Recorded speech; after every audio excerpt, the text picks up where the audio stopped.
요한복음 18장 25절에서 27절 말씀 봉독합니다. 요한복음 18장 25절에서 27절 말씀 같이 봉독합니다. 시몬 베드로가 서서 불을 쬐더니 사람들이 묻되 너도 그 제자 중 하나가 아니냐?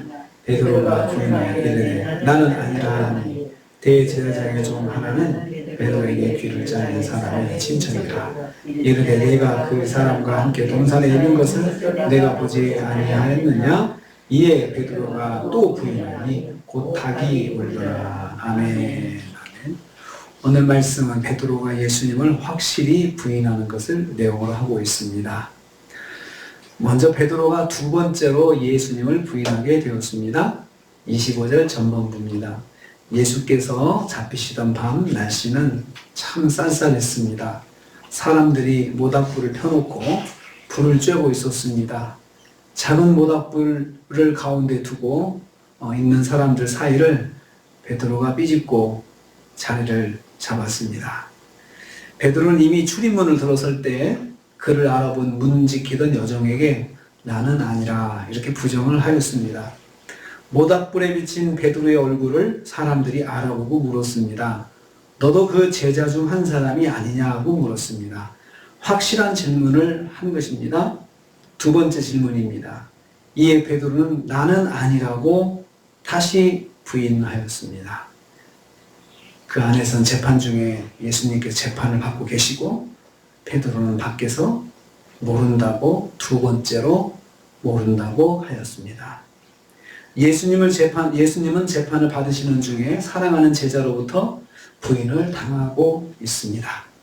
예수님은 재판을 받으시는데 예수님은 가장 사랑하는 제자 베드로는 예수님을 모른다고 부인한 것입니다. 두 번째로 베드로는 더 강력한 증인의 증거를 받았습니다. 26절 말씀입니다. 진실을 부정하니 더욱 강한 증거가 제시되었습니다.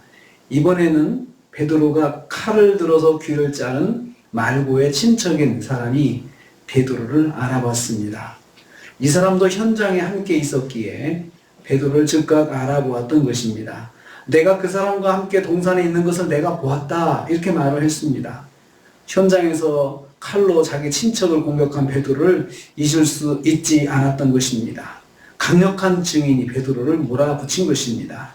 거짓말을 하면 다시 거짓말을 할 수밖에 없고 다시 거짓말을 하면 더 강한 거짓말을 할 수밖에 없다는 것을 여기서 우리는 깨닫게 됩니다.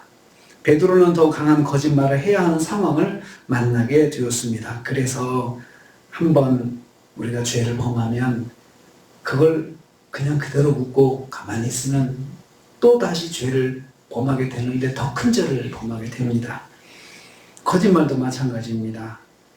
한번 거짓말을 하면 다음에 더 큰 거짓말을 하게 되고 그리고 또 더 큰 거짓말을 하게 된다는 것을 우리는 알 수 있습니다.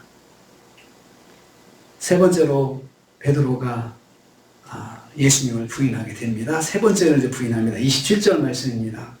강력한 증인을 만나니 얼마나 당황하였겠습니까? 잊을래야 잊을 수 없는 사람에게 증거를 받은 것입니다.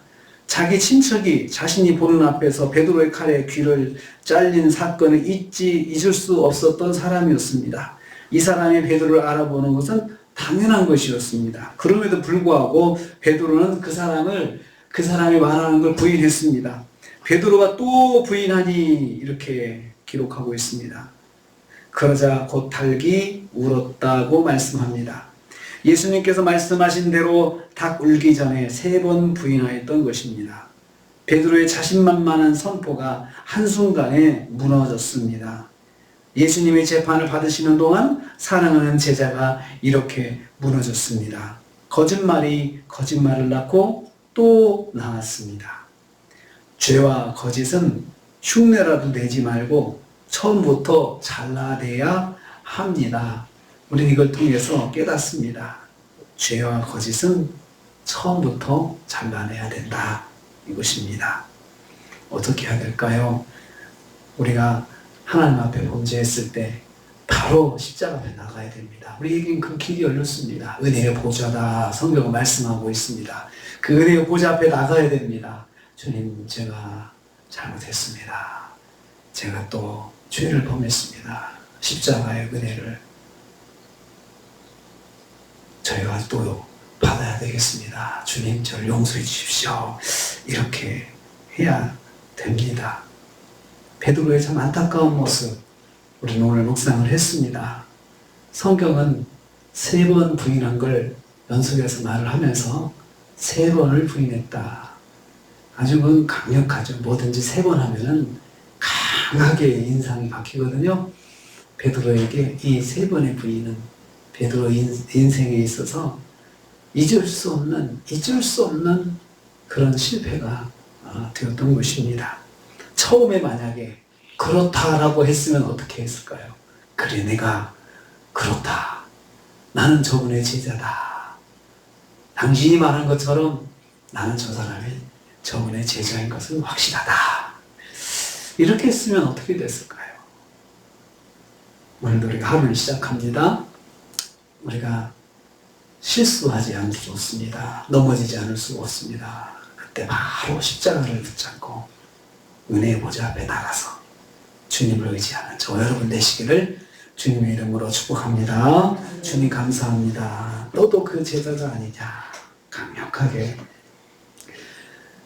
베드로를 알고 있는 사람의 그 질문에 베드로가 강하게 부정하면서 거짓말을 또 했습니다. 이렇게 해서 베드로가 무너졌습니다.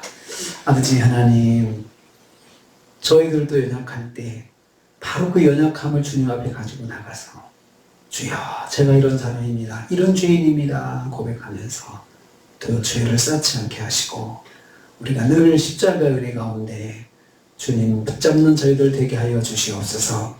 오늘 하루도 저희가 시작합니다. 주님 은혜 가운데 시작한 하루가 되게 하시니 감사합니다.